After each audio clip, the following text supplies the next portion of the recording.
today I'm going to be making stuffed bell peppers. All the ingredients that are needed are here.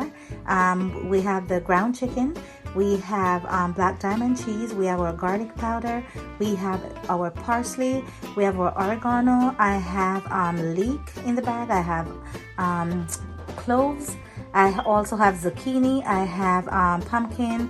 I like to use the Grace coconut cream because it gives the chicken a nice flavor. I have my thyme, and I have the Jamaican Grace cock noodle, spicy.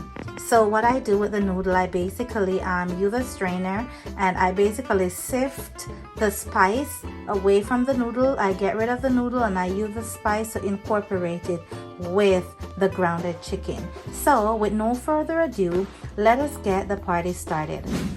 So first what I do, I add the grounded chicken into a nice container, and once I add that in the container, I basically just add my garlic powder and I just sprinkle a little bit inside there. Shake whatever amount you need inside of there. You add your oregano, and also what I do, I include some all-purpose seasoning to give it that flavor, just a little bit.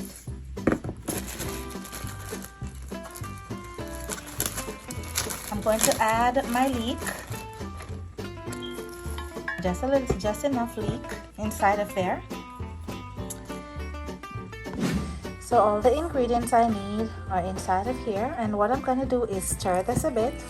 Just stir and mix up everything to create like a sauteed mixture.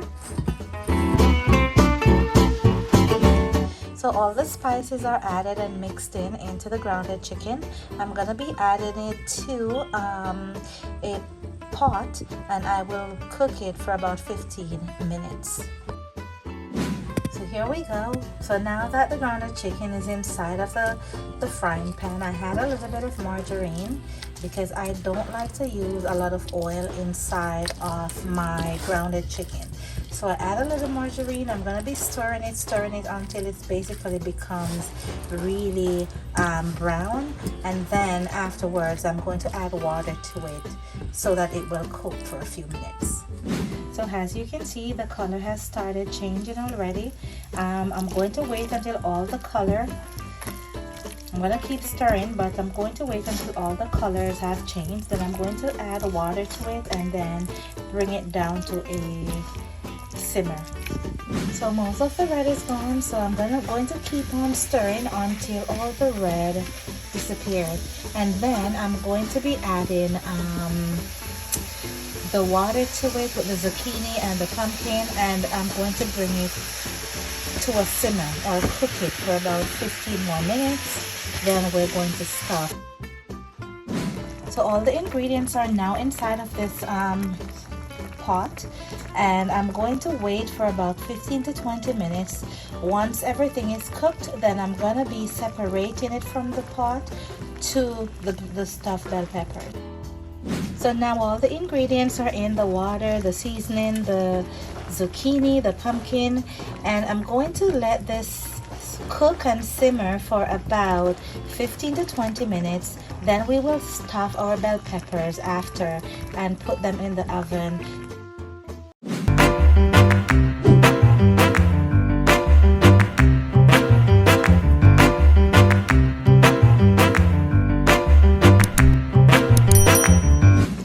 So everything is actually in the pot. The ground chicken, the zucchini, the pumpkin, and all the other spices that I've added from the leftover. And basically I'm going to let this simmer and cook for about 15 to 20 minutes, and then we will stuff our bell peppers and put them in the oven for about half an hour to 45 minutes at 350 degrees, and we will add our cheese later. So this is almost done. It's looking so good. I really like the color, the way it turns out. I'm going to leave this for another 5 minutes. Then I'm going to get the peppers ready, and we will be stuffing our peppers and putting them in the oven to bake. So So I've already went ahead and I remove the seeds and the stem and everything else from this pepper. The peppers are now ready for stuffing. I'm gonna be adding the ground chicken to the peppers.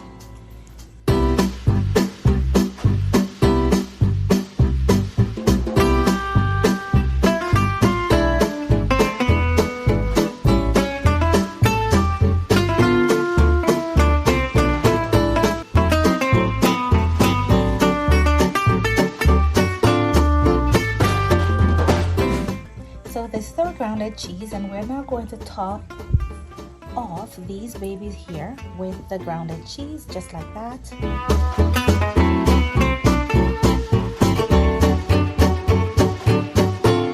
To preheat your oven, I normally put mine for 350 degrees on low, and I basically leave it in the oven for about 30 minutes to 45 minutes. And we will be updating again for the result. So the bell peppers are already inside baking, so I'm waiting patiently. Yum yum. As you can see, this is looking so yummy already. I'm going to add another layer of cheese on top of there and put it back into the oven for another 15 minutes. So I'm going to add another layer of cheese on here so that it will be double layered, and I'm going to put it back in the oven again for another 15 minutes. So now that this is finished, I just cannot wait to taste it to see what it tastes like. I'm going to be transporting one of them from the corningware to a plate, and I will be cutting into it. So let's see how this turns out.